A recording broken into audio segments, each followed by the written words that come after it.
Well, a lot of news today about Trump being a racist. The more I study Donald Trump and the more I pay attention to him, I was dubious. I voted for him. I was dubious about it. I wasn't quite sure that he had the temperament to be president. But now that I've watched, and ever since, even before he became president, the left kept calling him racist. And I'm a university professor. I believe that there has to be research, there has to be logic, there has to be proof before you call somebody a racist, especially given what the left has, how the left has weaponized the term racism and racist.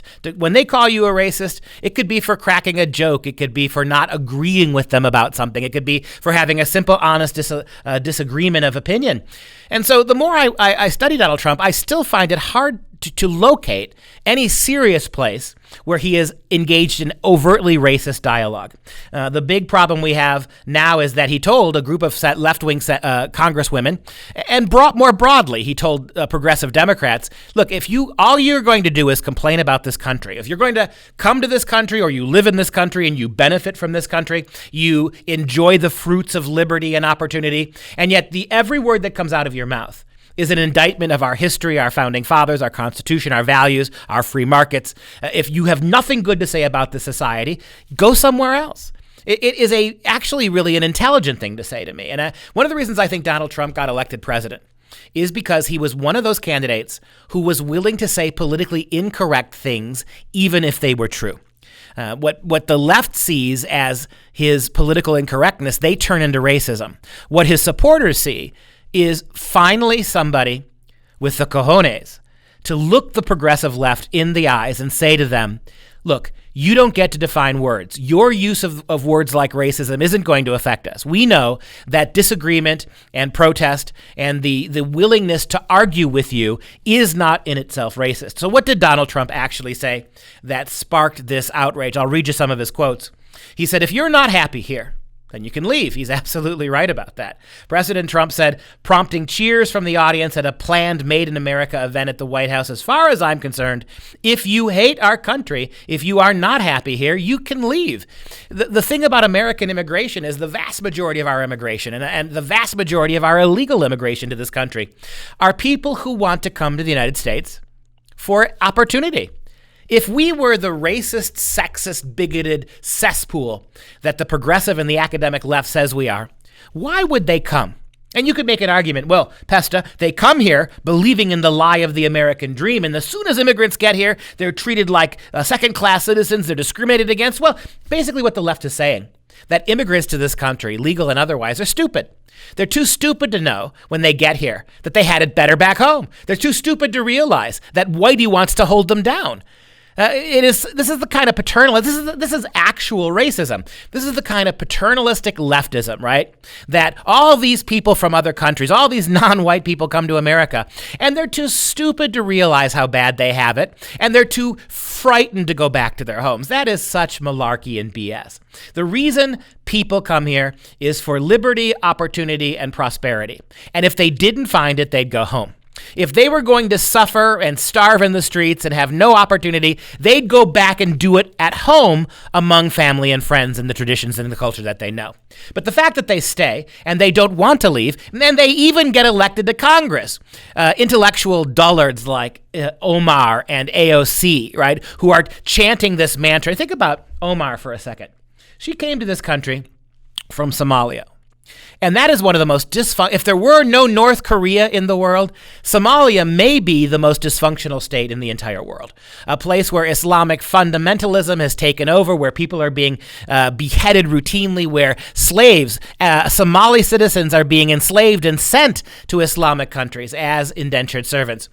This woman gets to our country, and she experiences untold freedom for women. She's elected to Congress.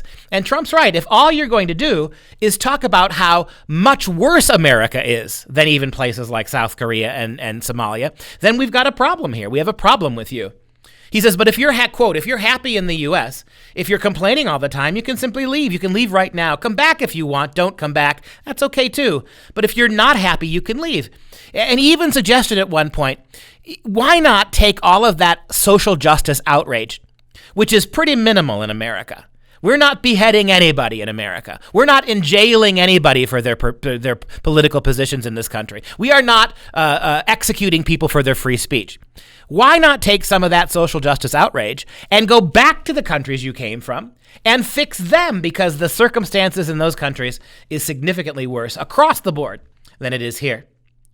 Trump continues, so sad to see Democrats sticking up for people who speak so badly of our country and who, in addition, hate Israel with an unbridled passion. Yeah, all of that social justice posturing for the progressive left, it stops short of the Israeli border, doesn't it? That the most incendiary anti-Semitic things are being said by people like AOC and Omar and Tlaib. That doesn't seem to bother the progressive leftists. Trump calls it flat out racist. He says this disgusting language and the many terrible things they say about the United States must not be allowed to go unchallenged. He's right. Take, for instance, who he's speaking to. Donald Trump is clapping back to the progressive leftists who think they own moral outrage. Well, just consider it the very week he said that. We have protesters outside the U.S. Immigration and Customs Enforcement facility, ICE facility in Aurora, Colorado, who literally took down the American flag and replaced it with a Mexican flag. They took down a flag that represented Blue Lives Matter, and they X'd out and scribbled profanities on it, and then they flew it. They flew the American flag upside down. It's remarkable. This is an act of treason. This is progressive social justice warriors engaging in vandalism, defacing private property, traducing the flag, and hoisting a flag of a foreign country above the American flag. And there was not one single level of protest from the progressive left. Donald Trump is right. If this is what you feel about your country, the country that is actually trying to process these illegal immigrants and consider whether they will become citizens or not, if your response is to demean the flag this way, maybe you would be better, more comfortable back in places like Mexico.